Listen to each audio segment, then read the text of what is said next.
మనల్ని ప్రేమించేవాళ్ళు, ముఖ్యంగా మనల్ని ప్రేమించేవారు ప్రతి క్షణం ఫోన్ చేసి హాయ్ ఎలా ఉన్నావు, ఎక్కడున్నావు, తిన్నావా, ఉన్నావా, ఎక్కడికి వెళ్తున్నావు, ఏం చేస్తున్నావు, టీ తాగావా, కాఫీ తాగావా, ఆరోగ్యం జాగ్రత్త, నీళ్ళు తాగుతున్నావా, ఇవన్నీ అడుగుతారు చూడండి. అలాగే ఇది ఒకసారి వీడియో కాల్లోకి రావా, చూడాలనిపిస్తుంది అని అంటారు చూడండి.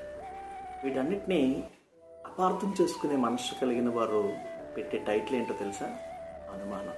నువ్వు నన్ను అనుమానిస్తున్నావా, నువ్వు నన్ను అనుమానిస్తున్నావు అని అంటారు.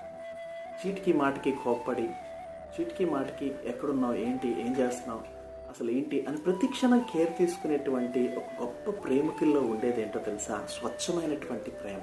అగ్నిలో నుంచి బయటికి తీస్తే బంగారం ఎంత స్వచ్ఛంగా ఉంటుందో అంత గొప్ప ప్రేమ. అలాంటి ప్రేమికుల్ని మనం ఏం చేస్తామంటే అపార్థం చేసుకొని అనుమానము అనేటువంటి టైటిల్ పెట్టి దూరం చేసుకుంటే జీవితంలో చాలా గొప్ప విషయాలను కోల్పోతాం.